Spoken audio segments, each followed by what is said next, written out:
Hey there, Internet. I'm Annie. I'm Kit. And I'm Mac. And this is the JEM Jam, where we do an episode-by-episode recap of the 1980s cartoon JEM and the Holograms, because both it and the comic are truly outrageous. And we continue to be truly stingers-rageous? Stingers-ish? Truly stingers-rageous. What's the adjective form of stinger? Stinga. Stingery. Today, we will be going over JEM and the Holograms issue 21, which is Enter the Stingers Part 3. I almost said the Stingers hit town. But that's not this one. That's the other one. Forgive us if we're a little rusty, since this is our first JEM Jam since December, since we are coming back from our break. So, hi, guys. Hello. What's up, everybody? We're still desperately trying to remember how we do this show. Yeah, I think there's like a recording button. Yeah, I think we have to get like, there's these things called mics or something. And we're doing a thing. I can't remember. There's like an edit it good button that I press. Yeah. And occasionally I start singing theme songs and everybody's like, Mackenzie, please. Yes, that sounds about right. Yeah. All right. That feels good. Okay. I feel a little more at home now. So, Enter the Stingers, Part 3. It's been a little while since our first two parts. Luckily, we do have a previously page, and also we have Mackenzie, who is, I'm sure, overjoyed to tell us about Riot. Also, I want to talk about the cover, which is awesome, and I really want that purse with the scorpion on it. Oh my god, same. I'm just now noticing in, like, all three of the Stingers covers that are out right now of, like, close-ups of the characters, they each have a different insect that stings on there. It's so cool. It's because they're the stingers. I want all their stuff. It's frankly unfair how fashionable and comfortable everybody looks. I'm gonna be honest, I bought a pair of suspenders solely because of that one look Kimber was sporting in this comic. Oh dang, how's that turning out so far? Pretty good. I got a high five from one of my coworkers for wearing suspenders. If these bands were all real, I would be such a rabid Stingers fangirl. I mean, you're kind of a rabid fangirl, they're not real, so. Yeah. So what else has happened in this arc? So we've got the Fox coming in. Pizzazz hired her to find out the secret JEM of the Holograms and help bring them down. Shayna's been leaving to go to Milan. She actually spotted the Fox with Pizzazz, so she's probably the one who could bring that whole thing down, but, you know, she's off. Jerrica has, as JEM, started swooning over Riot and has started living a double life where she's basically dating Riot as JEM and dating Rio as Jerrica, and thus adding an actual thing to the whole love triangle, so it actually makes sense, and there's a reason behind the JEM and Jerrica divide. And that's our previously page. And also the Misfits, of course, have been dropped by 5x5. And so Pizzazz wants to just kind of take everybody down. Yeah, Pizzazz, as usual, is filled with rage. Naturally. I do really love our guest list page with new art of everybody from McLaren, and I like how half of our characters look positively terrified. Except for Riot and Pizzazz. Actually, Fox, too. Riot, Pizzazz, and Fox all look cool about this. Well, Pizzazz looks like she's gonna murder somebody. I mean, that's her resting face. Yeah, that's Pizzazz's resting face. She has a resting murder face. Murder face, murder face. Riot has a resting seduction face. So, somewhere in Milan, Italy. It's Shayna. Oh, and she's got a poncho and a hat. It's a little fringe poncho. She looks like she's off for some kind of, like, clandestine meeting. But no, she's just getting a whole lot of sandwiches. And is really, really bad at Italian. Several blocks, minutes, and drop sandwiches later, we come to the design headquarters of internationally renowned fashion house Iro Zangari? I'm not sure what's changed, but the caption boxes with the pink background and the white text are getting increasingly unreadable. Yeah. At least on the digital version. I'm not sure if there was like a subtle color change happening there or what, but they're getting harder to read. I think it's also, too, that the old ones used to be a lot smaller, so you could generally grab them, whereas these big ones, you kind of have to read them for a while, and your eyes get tired of that color clash very quickly. That is a true magenta, though, I swear. All of that aside, it's very important that we know that Shayna's not the only intern here. Yep, there's also Regine.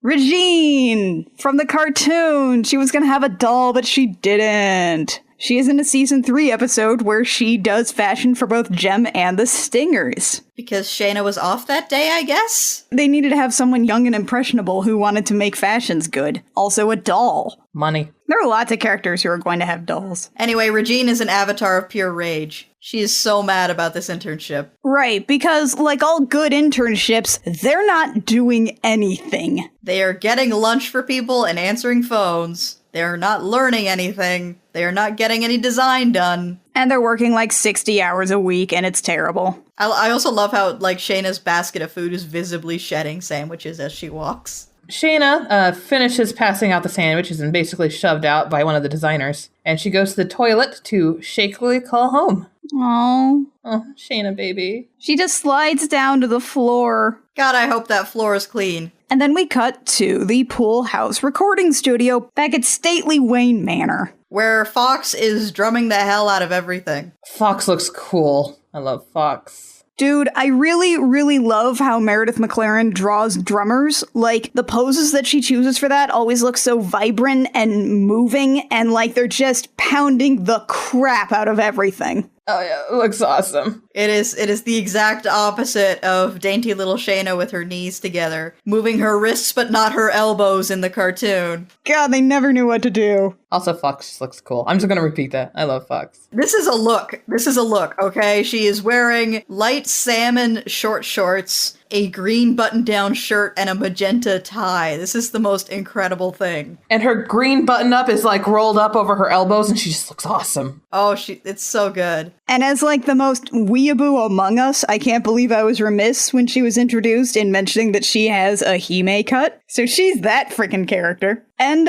they are too busy recording, and they don't hear the phone ring. And then, as Shayna delivers her incredibly heartbreaking message, Fox deletes the message! Ah!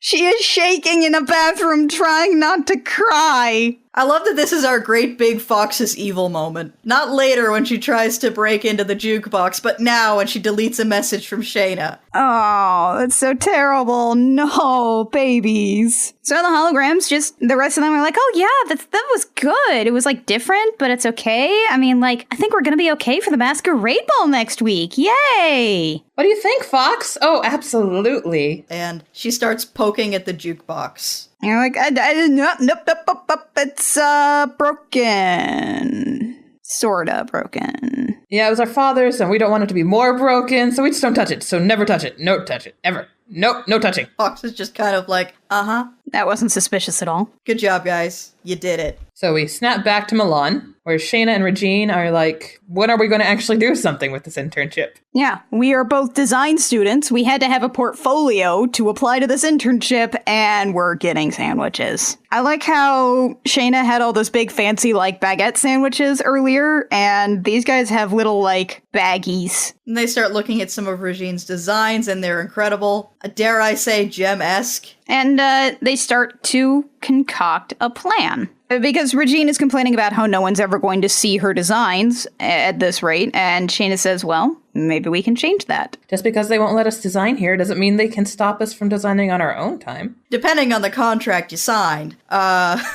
It's probably not the same in the fashion industry as it is in some of the creative industries I've worked, but sometimes when you sign up with a place like that, they own all of the creative output that you make. That is true. So in the meantime, let's head over to Stately Misfits Mansion. Los Angeles, home of Phyllis Gabor, aka Pizzazz, where yet another semi-secret meeting is taking place. And they're going to be waitresses and sneak into places. I love Jeddah here. Well, I get it, and I say bollocks to you, Pizzazz. I didn't sign up to be a rock star so that I could pretend to be a bloody waitress on some masquerade cruise ship nonsense. What I love about this is that the disguises are just regular waitress outfits with domino masks. They still have their incredibly loud Misfits hair. They are so recognizable. I mean, it's better than those maid outfits they had in the Presidential Dilemma. Only marginally. What about their limo driver outfits from the Gem Jam Part 1? Well, at least this comic is consistent with the wacky stuff that happens in the cartoon. It's true. And another thing it's consistent with the cartoon for that I really, really like in this scene is the subtext of Roxy is illiterate and knows that being a waitress will require her to read and write, and that is making her panic. Yeah, she's distinctly uncomfortable with this, to the point where we get a panel that Jeddah is like, comforting Roxy and said, "Don't worry, we'll figure it out, I'll help you." And it's adorable and sad. Roxy is having this complete breakdown over here, which is amazing because Roxy is usually that character in the conversation who is loud, who is yelling, who is quick to jump in for something. And here she's just so quiet, like, but why are we waitresses? Meanwhile, Blaze is like, "Yeah, I definitely don't want to be an accessory to attempted murder." And Pizzazz is like, who says we're gonna hurt anybody? And she's like, okay, so what's the plan then? Because I don't know what we're doing if we're not gonna hurt somebody. And Pizzazz is like, I don't have a plan, but it'll be great when I have one. And Blaze decides, well, okay, I guess we'll do this then. Oh, poor Blaze. She has to be like the linchpin to this whole thing, right? Yeah. It's also worth noting that Stormer's not here. Stormer is very specifically excluded from this meeting. Because they're going to be sabotaging JEM and the holograms, and they're pretty sure she's going to be passing it on to Kimber. And that's the fascinating thing, right? Because, normally Stormer would be the conscience in this sequence. And now it falls to Blaze, who is super not sure of her role in the band. And she doesn't feel like she has that place where she can actually, object comfortably and not be kicked out. But it's all okay, everybody, because Mr. Alonso is here. Oh my god!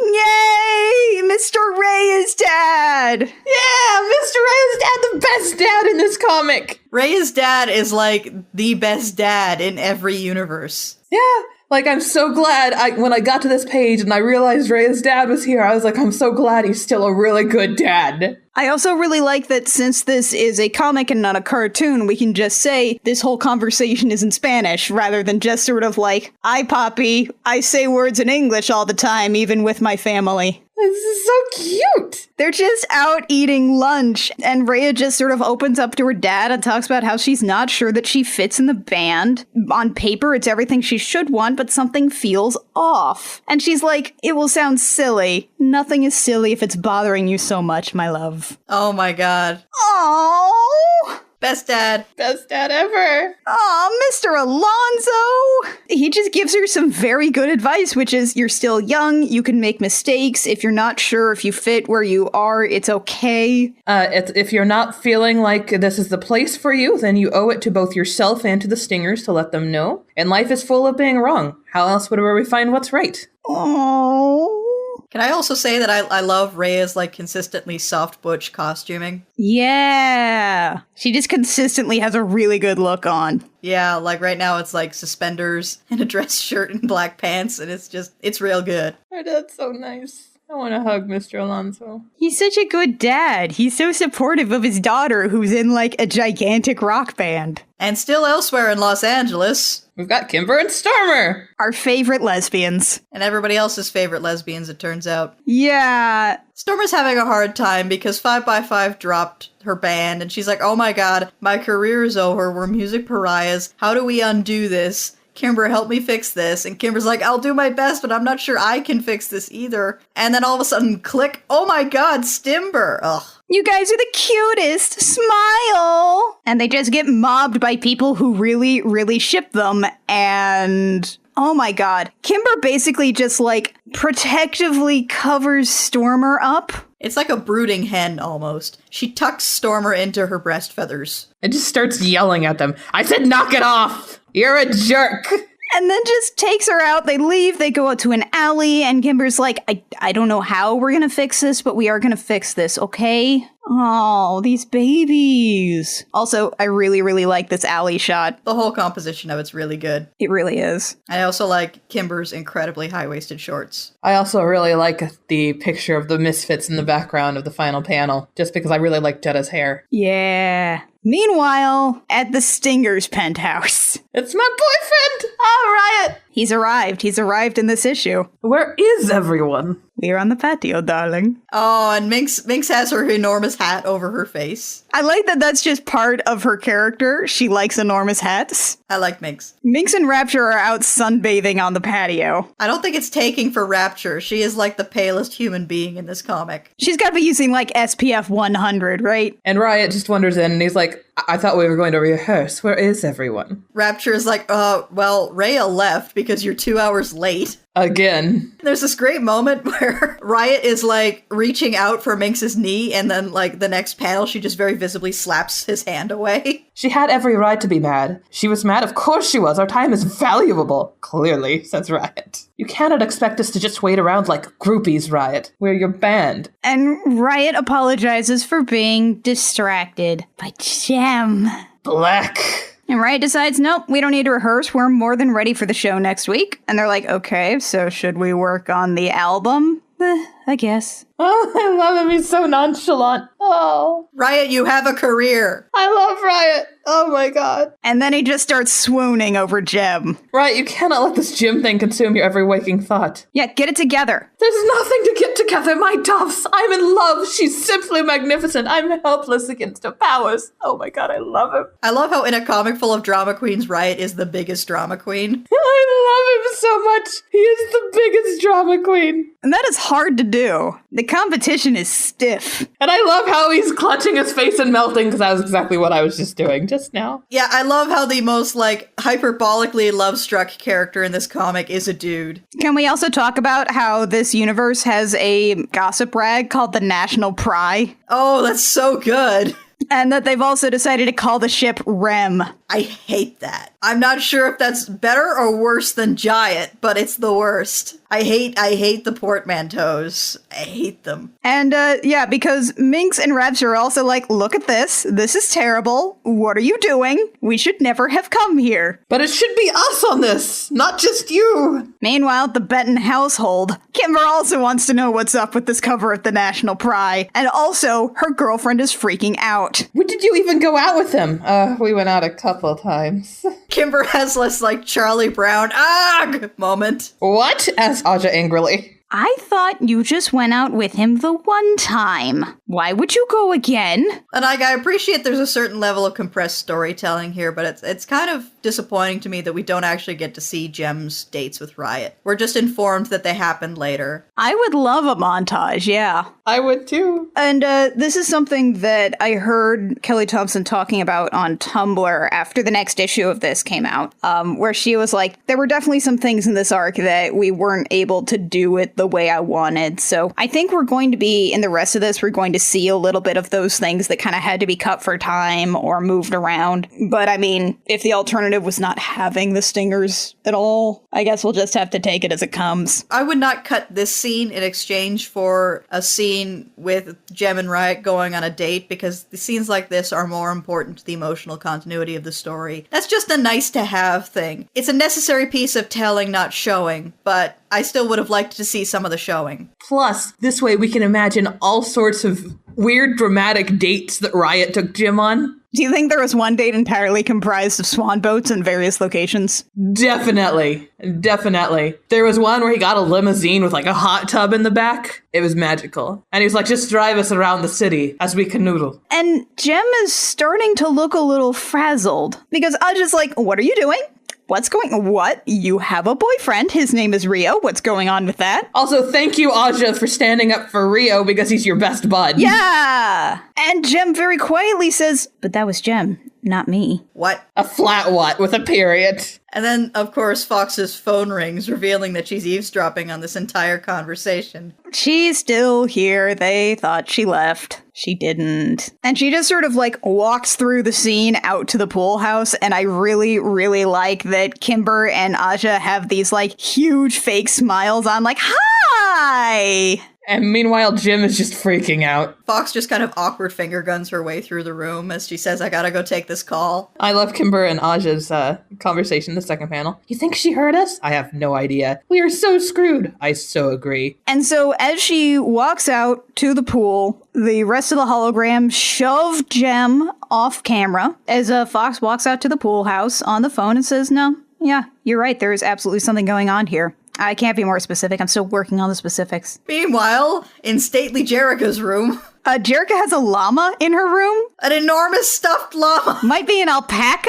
I don't know, I approve either way. It's the drama llama. Okay, so there was apparently, like, I keep seeing pictures tossed around of a llama toy, a hot pink JEM llama toy? Yeah, instead of giving JEM a horse, they were going to give her a llama, apparently. I guess. I'm guessing this is a nod. The point is, Jerica's getting yelled at. Yeah, they just sort of sit her down in her bed. She looks completely shell-shocked, and Aja's like, you're not fine. You basically just told me that Jerica and Jem are two different people. You said you didn't go out with Riot, but that Jem did. But you know that's crap, right? There's no such thing as Jem. You, Jerica Benton, are Jem. And Jerica responds with, I know, it gets confusing sometimes, which is a sentence that unsettles everyone in the room. Oh my god. I love their shared unsettled face here. Aja's like, Jerica, you need to turn it off right now. Jerica shows over synergy, goes back to being Jerica. I still love that we have a whole panel of like de-transformation. Oh, it's so good. Aja's like, you're gonna rest and we can figure everything out in the morning. And they tuck her in. I like how they visibly have the gaudy plastic nightmare earrings on the nightstand here. I cannot imagine what it would be like to sleep in those. Oh god, those things hurt. And outside her bedroom, Aja and Kimber have no idea what to do. They're like, we wish Shayna were here because Shayna would know what to do. And suddenly, here is Synergy. I'm sorry to frighten you, but you gotta get out of here, Synergy. Fox is still in the house. That is what I came to tell you. Fox is no longer at the pool or in the house. She is in your father's study. And then we get a page of Fox snooping around in the study, sitting down in front of the jukebox and being like, tell me all your little secrets, you lovely thing. And that's the to be continued. And also you get a free digital ash can of a Mask comic. Now, by the time we're recording this, we've all read 22. Yeah. It's just occurring to me now that this is never followed up on in issue 22, aside from the fact that Fox gets a one-off line where she says she couldn't get anything out of the jukebox, but we never have a follow-up to Aja and Kimber finding out that she's in the study. Right. I think this is one of the things that is directly referenced as a we did not get to do what we wanted to do with this issue thing. I'm guessing either we're just sort of going to handwave that away and move on, or maybe we'll get like a flashback to that. I don't know. Yeah, maybe. Because I'm not sure at this point if Fox's arc is totally over, because we still have, 2 issues left in the arc as of the time of recording, with issue 22 out. So optimistically, we might get some follow-up to this, but otherwise I'm not sure. I appreciate that sometimes you, for whatever reason, you don't get to tell the story the way that you wanted to. But that's work for hire for you. Yeah, and that's comics writing especially. End of the day, you just kind of gotta deal with what they give you. Altogether, though, it's been marvelous that JEM has been given this much room. Yeah.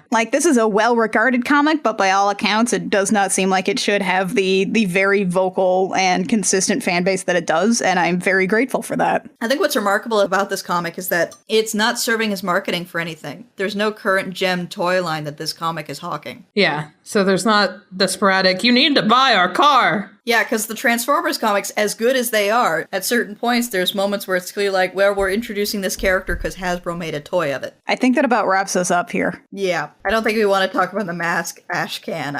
We're good. I skipped over it entirely. I didn't even look at it. Mask is not for me. It's cool if it is for you. That wraps up issue 21, Enter the Stingers Part 3. We'll pick up next time with Enter the Stingers Part 4, though we're also going to start talking about the Misfits ongoing, which had its first issue in between issues 21 and 22 of JEM. So we'll start doing individual episodes for those as well. If nothing else, it pads out our release schedule. Yeah, considering there's only 12 episodes in season 3 of JEM, we need the padding. So that's probably going to come out next week. Is their comic better? We don't know. So the Gem Jam comes out every Sunday on iTunes, SoundCloud, Stitcher, and YouTube. We're also on Twitter and Tumblr. You can find us just about everywhere at the Gem Jam, except on Twitter where we are at GemJamCast. If you like what we do and we want to support us, a like, rating, review, subscribe, wherever you find our podcast is always super useful, especially on iTunes. Helps us get discovered. And if you leave a comment, we get to feel good things in our hearts. If you have money and you would like to support us that way, we have a Patreon at patreon.com/thegemjam. For a couple bucks a month, you can get some cool stuff. Until next time, dear listeners, I'm Annie. I'm Kit. And I'm Mac. And this has been the Gem Jam, where we remind you that the early bird gets outrageous.